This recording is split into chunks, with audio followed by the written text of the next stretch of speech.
Cats podcast. Ready? Let's go.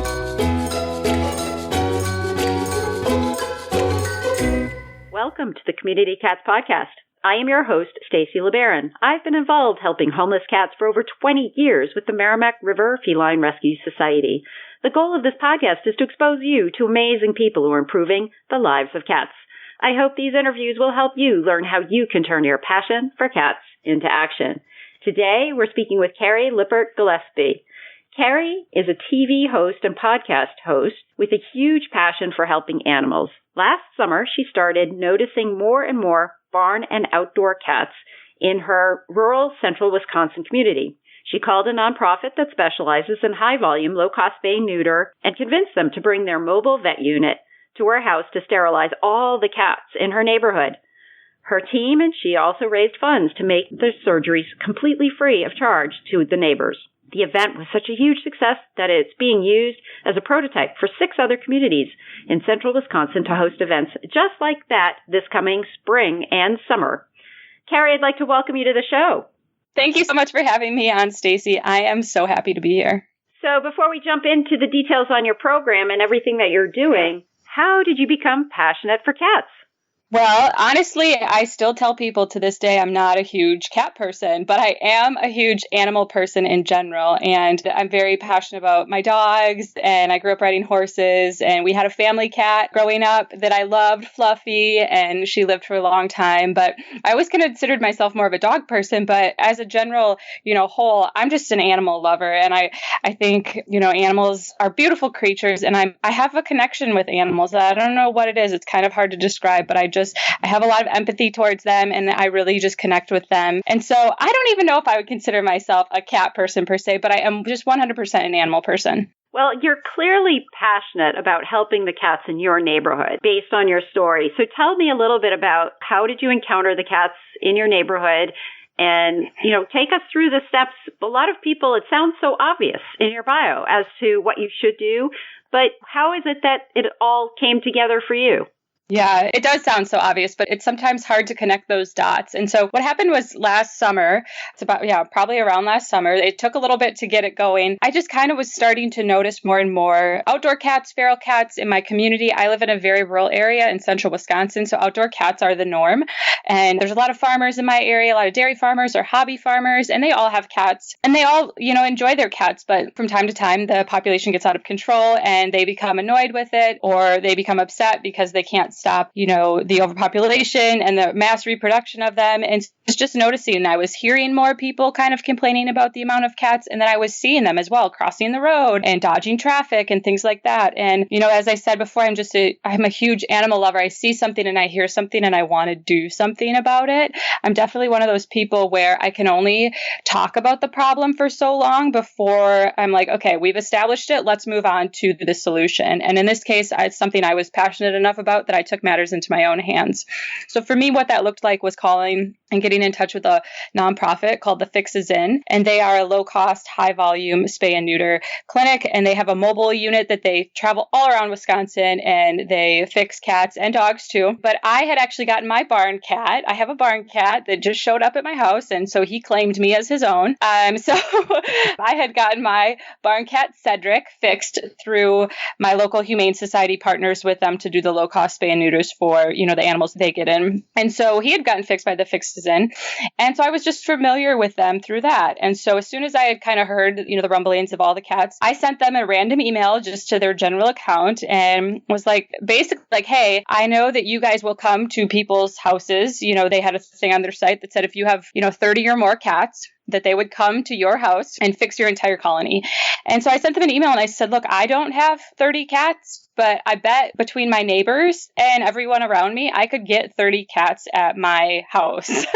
If I organized, to have all these people bring their cats in, if I handled registration, did all this stuff, if I paid for it or raised money to pay for it, would you guys come to my house and offer these surgeries and sterilize these cats in my neighborhood? And I got a response from the woman who runs The Fixes In, who's the founder, Carla, bless her soul, amazing woman doing amazing work. And I think she was kind of blown away at first that such an idea kind of I came to her and that I was just like, yeah, I want to do this. So she was like, why don't we get on the phone and talk about this more?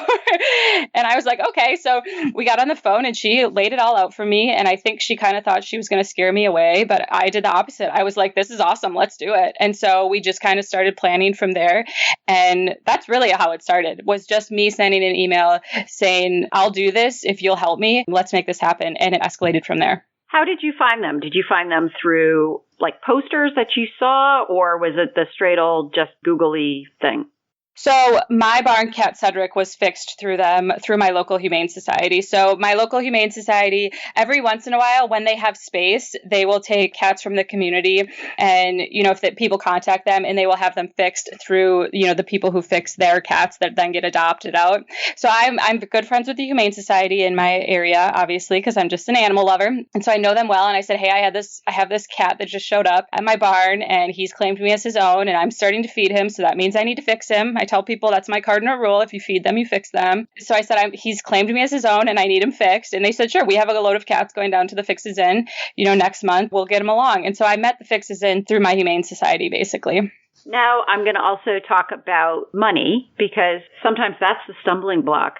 People will say the two things that are the stumbling block, I find, when folks come across a situation and they feel like they just are overwhelmed and they don't know how to take that step forward, is either there's no available affordable spay-neuter services, or there's no money. And, we hear you say, oh, we reached out to neighbors and we did fundraising. What did that look like in terms of strategy for you? Yeah, so for me, it started with assembling a small team. And I say small because I think when you get too many people, it can be hard. So I had two people. I had my best friend who's really talented in marketing and writing news articles. She works for a news outlet. And then I also had my mother who's really good at nonprofit fundraising. She's done a lot of fundraising in her past and she's good at, honing in on a message and then delivering it. So I had those two people and we met once a week for coffee and we strategized from there. And we kind of just picked off and went through. We racked our brains for local businesses that we thought their customers might resonate with this, this purpose and what we're trying to do.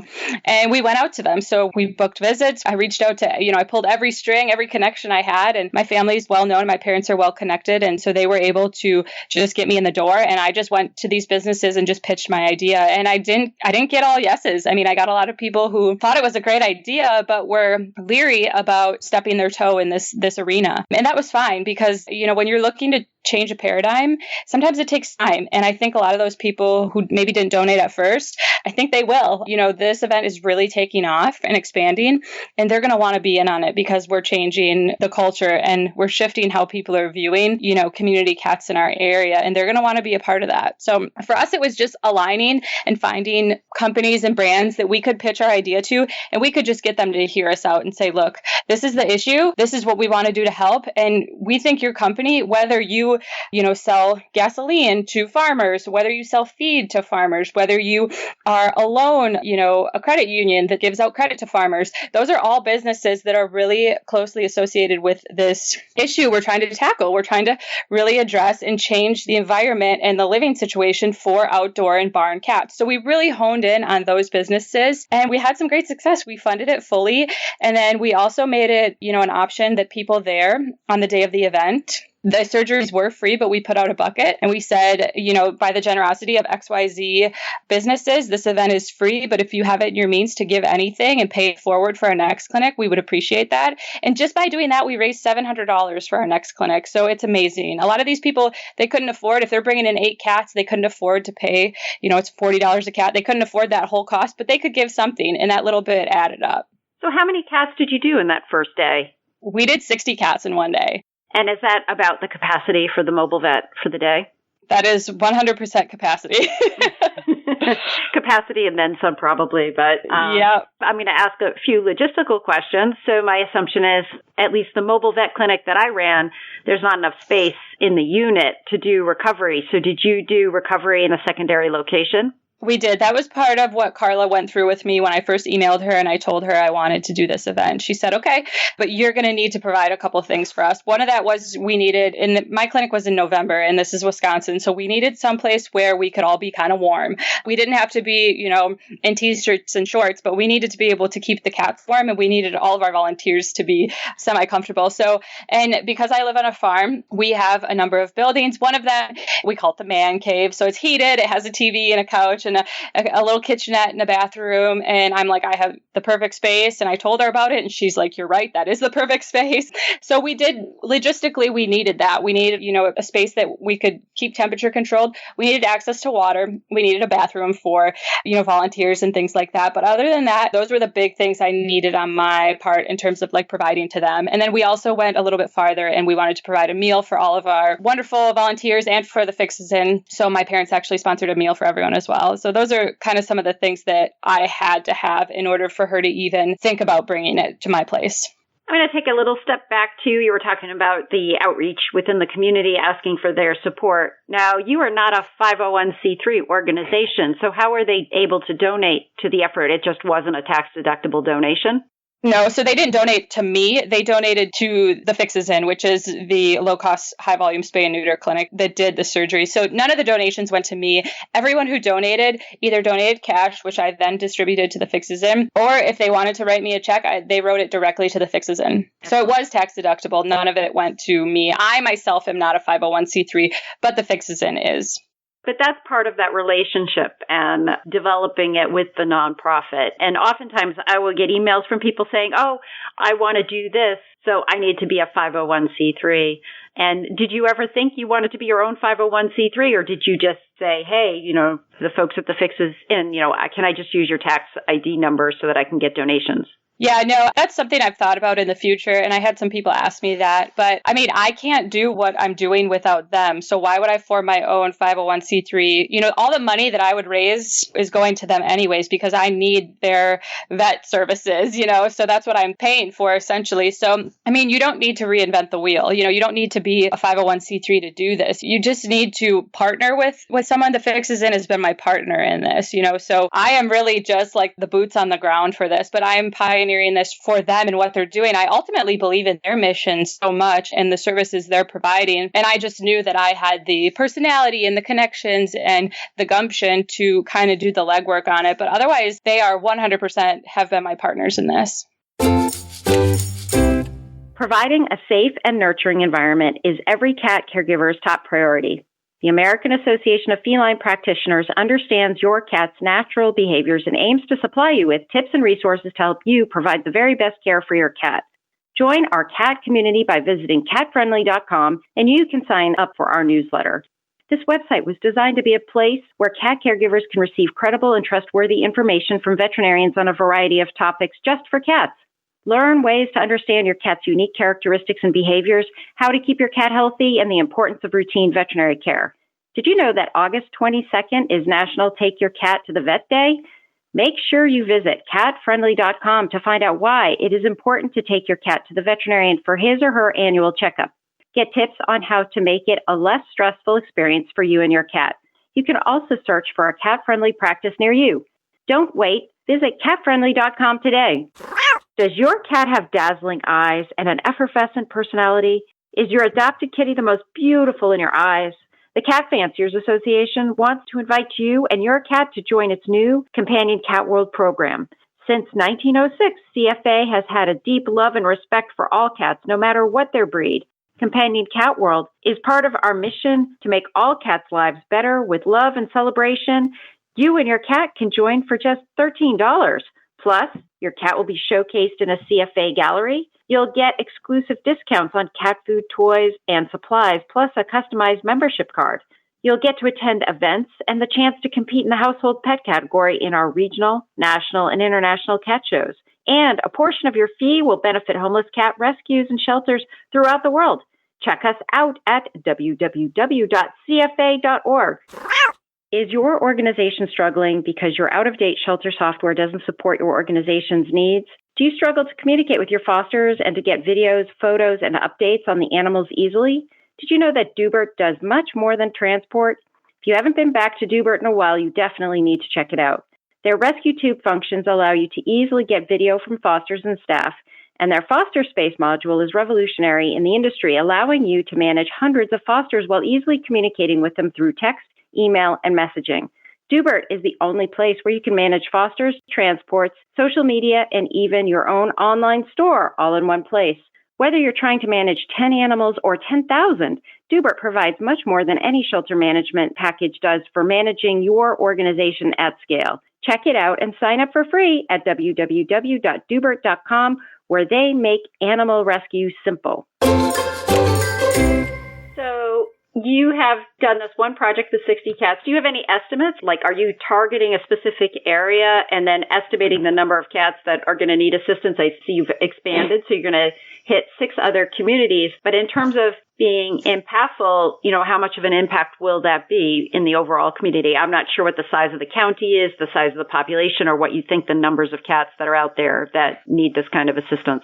Yeah, so we don't have any hard and fast numbers. There's X amount of cats that need fixing, that need sterilization. We don't have any hard and fast numbers on that. We're just trying to, go into communities and make enough of a difference that these people can tell that they can have healthier ecosystems on their farms in terms of the cats that they do have. But we do have a goal. We launched Me and the Fixes In together. I've been working with them. I've been coming on since I met them through my event. They have asked me to come on and to help them turn this into, my event was kind of a prototype that we're taking to other communities now. So I've been spearheading getting this out into other communities because I believe in it so much. And so we launched, I don't know if you're familiar, but the 2020 is the Chinese Year of the Rat. And so we coined it the Year of the Cat. So that's kind of our initiative. So the Year of the Cat 2020, we're trying to fix 2020 cats between spring and summer before, this kitten season is kind of going on. Kitten season is usually they're, female cat can have 2 litters per year, hopefully not 3 here. It kind of depends, but we're having an early spring. So I'm hoping, that does leave space for that possibly to happen. So a lot of it happens in the spring when the shelters in our area are just inundated with kittens and cats. We're trying to get ahead of some of that here in the spring. So that's really our initiative with the Year of the Cat in 2020. So you say that your shelters are inundated. I mean, there's some parts of the Midwest that aren't necessarily super inundated or as inundated as they may have been in the past with the addition of return to field programs or trap neuter return programs. Have you seen any evidence of that happening? Yeah, so TNR is huge, and I believe wholeheartedly in TNR. There's some communities, honestly, where I live, that TNR is against, city ordinance, and it's considered, abandoning an animal or, things like that. So one of our goals is outreach on TNR and letting them know that there is a place for this and it can help some of these efforts. So that is something that we're kind of working on. I definitely believe in TNR and believe in the positivity that can have in terms of helping the shelters. In terms of the shelter that I'm most familiar with here, they tend to go through a lull in the winter months. It calms down and they have less volume of cats. But in the spring, come springtime, in the summertime, they are at capacity again. It's kind of this roller coaster that they ride. And I was just talking to the shelter manager that I'm really close with, and she was saying they're gearing up, they're getting ready, they know they're going to be at capacity. It's only a matter of time. So it is a roller coaster. They're not always full, but they will get back up there every year it happens. So when we were chatting before we hit the record button, you had mentioned that you are a podcaster. And do you want to tell us a little bit about your podcasting experience? Yeah, I would love to. So I'm a TV host by trade. I started in sports broadcasting and I started a podcast as well. Now I do lifestyle TV hosting and kind of freelance work, but the podcast is kind of my, creative outlet. When I'm on TV, I'm talking about things that other people want me to talk about. I'm reporting on a game or I'm hosting a program. And so I'm really following guidelines and I'm, kind of cultivating a conversation in that way. My podcast is my way of cultivating my own conversations on my own time. And it's really fun. I get to bring on really inspiring people, whether it's in their career or just things that they're doing outside of their career. It's a place where I bring on people who have messages and have stories to share. And we just share that story. I'm a journalist at heart. So I love storytelling. And so that's really what it is. It's called Candidly Speaking. And it's great. It's been a lot of fun. I do talk about The Bachelor every once in a while. We just recapped The Bachelor finale because I do have a little bit of a pop culture, love me from time to time. But for the most part, it's just me hanging out with inspiring people and sharing their stories. That sounds like a lot of fun. Sounds very exciting. How long have you had it going? About a year or so. Excellent. And I assume folks can find it on all of wherever you enjoy listening to podcasts. You sure can. It's everywhere. That's excellent. Excellent. If folks are interested in finding out more about your podcast or the programs that you're doing in Wisconsin, how would they do that? To find out more about me and get in touch with me, you can go to my website, carriegillaspie.com. I have a contact sheet on there. If anything in this interview has sparked your interest in doing what I've been doing in my community with the cats, fill out the contact form there, and I would love to just chat with you, give you some guidance if this is something that you're looking to do. Otherwise, I'm on Instagram, carrie.gillaspie. I'm on Twitter. I'm also on Facebook, Carrie Gillaspie. I'm in all the places, and I would love to help you if this is something that you're looking to do. So just reach out. I'm very friendly, I promise. That's great. Is there anything else you'd like to share with our listeners today? I think, Stacy, I just want everyone to get from this interview that I am no one special. I am not, someone who has spent my whole life doing this. I literally am just an animal lover who saw a need in my community and just decided to do something about it. And that's all you need to be. That's all you need to do. A lot of people have been saying, I don't know how you did this, or I wish I could do something like you're doing. But that's the thing, Stacy, they can. Everyone can do something like I'm doing. I literally just got on my computer and sent an email, and it just kind of escalated from there. And all of the beautiful things in our world have started with something simple like that. Just someone seeing a need and then deciding that they're going to take that need into their own hands and make a solution for it. So I think that's what I want people to get from this. You don't need to be special. You don't need to have a grand plan. Just lead with your heart and do what you can, to help the need in your community, to help these cats, to do what you can. That's all it takes. That's great. It's a wonderful thought to have our folks have at the end of the show here. I'm just looking at the numbers and I'm astonished. Here you start out with helping 60 cats in 1 year. Then you're aiming to help 2,000 cats. I just can't wait to see what you're going to do during years 3 through 5 in terms of scaling up in terms of the number of cats. You do have the passion for cats and you're turning it into action. So you embody all of the things that this show is really focused on. So I want to thank you and congratulate you on all the work that you're doing. And thank you for helping all of those cats that are in Wisconsin. Thank you so much, Stacy. I really appreciate it. I think I'm officially a cat person. Look forward to having you on the show again. So hopefully maybe in a year or so, we'll be able to touch base and hear how things have gone over the last year. I would love that. Thank you for listening to the Community Cats podcast. I would really appreciate it if you would go to iTunes, leave a review of the show. It will help spread the word to help more community cats.